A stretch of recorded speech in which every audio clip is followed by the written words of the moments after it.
Right, so it's AEW pay-per-view week with AEW Dynasty 2025 taking place tomorrow, so I have to do my due diligence and add my negative story to the media for the week. That is very obviously a joke to all those wondering, but it seems as though every AEW pay-per-view week there's always some sort of drama or discourse going down, and this AEW pay-per-view week for AEW Dynasty is no different whatsoever. So I thought I'd check in with you guys and talk all things going on with AEW Dynasty 2025 and all the drama and discourse surrounding the pay-per-view week. So like the video as we talk about the recent drama, which appears to be more ratings discourse, which is something I thought disappeared after AEW started airing their shows on Max. But obviously it hasn't at all, and if anything, the AEW ratings discourse has been going on for years at this point. It all started with the Wednesday Night Wars, when AEW and NXT would go head to head each week, with their ratings being compared and argued about each week and cried over.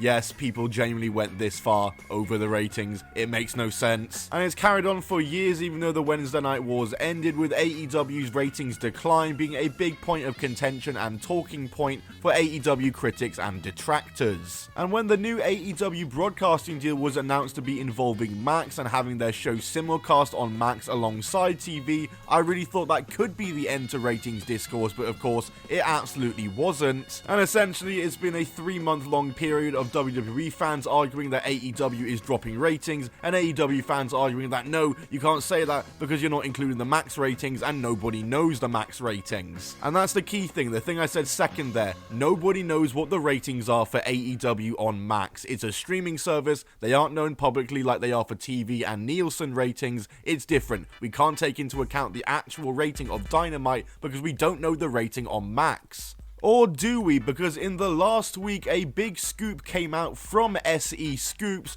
from reporter BJ Bethel, so all credit to them for this, where in this exclusive report they state that according to sources, AEW is averaging around 500,000 viewers for AEW Dynamite, meaning that AEW Dynamite is averaging around 1 to 1.2 million viewers per episode, which is pretty damn good news for AEW. AEW were pulling 1 million viewers all the way back in 2021. Like I said, sounds like great news, but many people have taken issue with this report and question the validity of whether this is true or not, and obviously this is where the discourse has been for the last week, with people saying that these ratings are false. However, Tony Khan in a recent media call would kind of corroborate this report, and when asked during a media call this week if the Max numbers and the report of the Max numbers is consistent and accurate, he said, "I thought that was a really exciting report for AEW and very consistent with everything we've been told.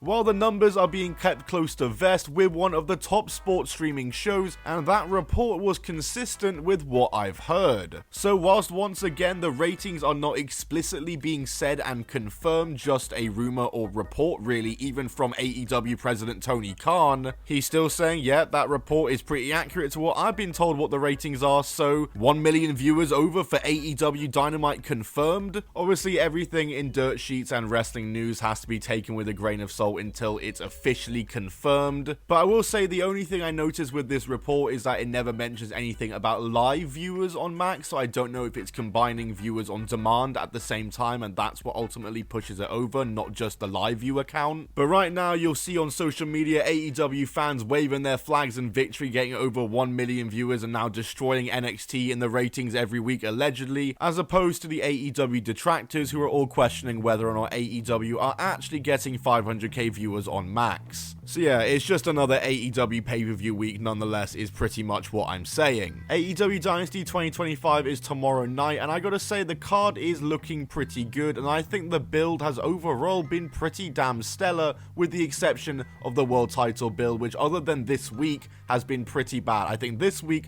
with the mixed tag was pretty damn good, but everything before that has been pretty damn weak for the world title scene, hasn't it? And the big talking point going into Dynasty is whether or not AEW are going to pivot or not and give Swerve that world title, or are they going to wait it out for Darby Allin and have Jon Moxley retain again as Darby Allin begins climbing Everest, I'm pretty sure this week. That's right, begins climbing Everest. But anyway, let's do a rundown of this card and talk about my predictions and everything I want to see happen on this show. We'll go from bottom to the top. We've got Hangman Adam Page Page against the wild card in the Owen Hart Cup. On Wikipedia, for some reason, where I'm reading the full match card, it says that will be Logan Paul as the wild card. My prediction is that it will be Josh Alexander, I think. I know, I guess because he's just recently been signed and he's Canadian, it's the Owen Hart Cup tournament. Though regardless, I think Hangman Adam Page is gonna win, and hopefully win the entire tournament as well. Then in the other quarterfinal matches of the Owen Hart Cup, also for the men's side on this card, we have Will Ospreay and Kevin Knight, and Kyle Fletcher versus Mark Briscoe. I think we will get... Looking at this bracket, I'm gonna say Will Ospreay and Mark Briscoe. I was gonna say Fletcher, but I'm gonna go for Mark Briscoe, because I think him facing Hangman Adam Page makes more sense than Fletcher doing that. Then we have one women's Owen Hart Cup match on this card as well, as Mercedes Moné goes up against Julia Hart. I think Mercedes Moné is obviously going to take the win in this match here. And for my overall predictions on both tournaments, like I said, Hangman Adam Page is going to win the men's side, I think, up against in the finals against Will Ospreay, probably. Ospreay or Takeshita, whoever wins that semi-final match. Maybe even Brody King. But yeah, Hangman winning is the story nonetheless. I just see that happening. He will win and then face Swerve Strickland for the title at All In, hopefully, touch wood. Then for the women's side, I'm not really sure what to predict for this one. I think there's many options they can go with. They can go with Chris Statlander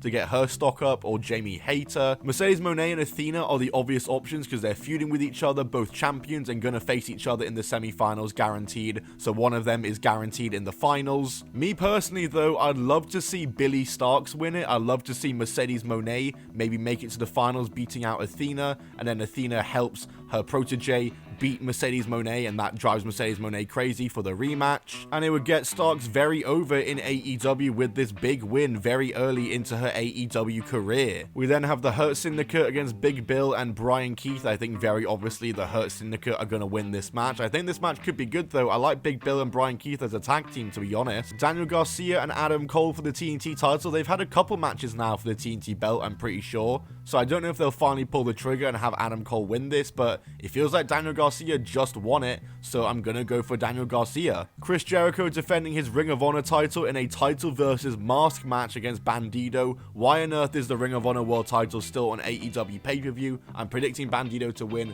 Please, AEW, for the love of God, do the right thing and have Bandido win. Rated FTR will then challenge the Death Riders of Claudio Pac and Wheeler Yuta for the Trios Championships. Nice to see them make an appearance on AEW for once. How long has it been since they've been defended? I'm gonna go for Rated FTR to win this match, and hopefully they can at least defend the titles, but at this rate, the World Trios titles just feel so dead in the water right now. Triple threat action for the AEW International Championship, Kenny Omega defending against Ricochet and Speedball Mike Bailey. This should be a very good match. I'm going to go for Kenny Omega to retain because I think they are going with him and Okada as the big feud for the summer at All In to unify both those belts. Speaking of which, why is Okada not on this card? AEW are paying so much money for Okada to just not include him on their pay-per-view card, whilst he's a champion no less, and this isn't the first time he's been excluded off a pay-per-view card. We then have Timeless Toni Storm versus Megan Bayne for the AEW Women's World Championship, and I think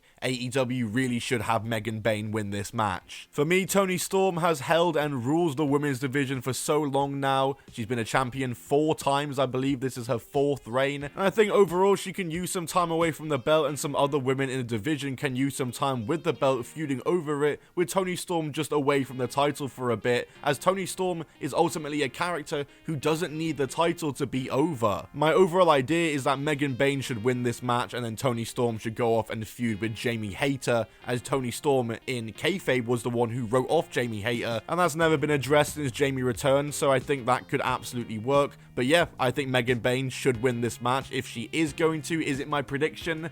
I'm not sure. I'm going to predict Toni to win because I think AEW will just keep it on Toni a little longer, maybe even having Megan Bayne win it on a second attempt. And then the main event, Jon Moxley and Swerve Strickland. Do I think they're going to pull the trigger and pivot? I've made it very clear I want that to happen, but do I think they're going to do it?